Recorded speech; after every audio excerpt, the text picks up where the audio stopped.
At ayan na nga mga kabayan, at pumasok na nga tayo, 'di ba? At nagulat ako, hindi naman pala ito yung coffee shop na sinasabi ni Kuya Mark.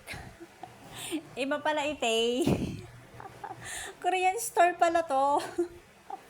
Diyos ko na, ang daming Korean. Siyempre, Korean store nga eh. Kaya malamang mga Koreano ang bumibili, 'di ba?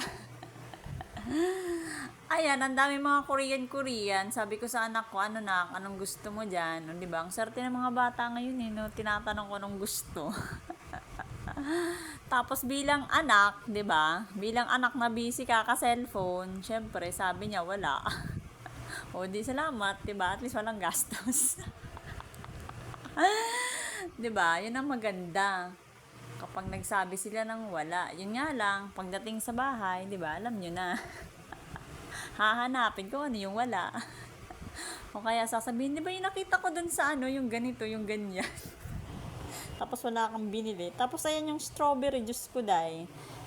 Naalala ko, nung makita ko yung presyo, sabi ko okay na ako. Okay na ako na nahawakan ko na siya. Siyempre, 'di ba nga, pag naalala natin na wala tayong pambili, so tingin-tingin na lang, turo-turo na lang, ganun. Okay na yun, at least nakita na, 'di ba? Kung anong itsura, nahawakan. Ay, nako, charot. Tapos ayan nga, dami mga ano, kimchi kinemerot, ganun. Tapos sabi ng anak ko, mama, ano to? Sabi ko, corn. Sabi ko, first time niya makakita ng ganong klase ng corn. 3 kulay. Tapos ayan, actually mura yung mga prutas nila, pero kahit mura kasi wala nga tayong pambili, 'di ba? Ano magagawa ko? Kaya ganyan, tingin-tingin na lang, 'di ba? Hawak-hawak. Oh, 'di ba? Ang dami. Pero actually, ano talaga, to be honest, mura talaga diyan. Ang ganda ng mga paninda nila. Tapos mukhang mga bago naman, ganyan. Tapos yung kamote na yan, dai. Ewan ko ba bakit ganyan ang itsura ng kamote sa kanila. Sa amin may lupa eh.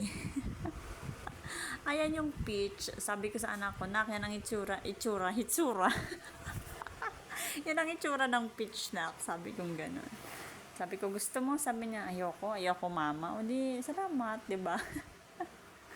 Tapos ayan na nga yung mga yogurt. Meron din naman silang ano, yung parang Filipino product. Tama ba? Tama ba yung term doon? Hindi sigurado, yun, no? Basta, yun lang. Tapos, yung susunod na video siguro, doon na kami sa coffee shop, hane. Yun lang. Thank you. Bye! Ay, hindi pa pala tapos. Meron pang 5 seconds.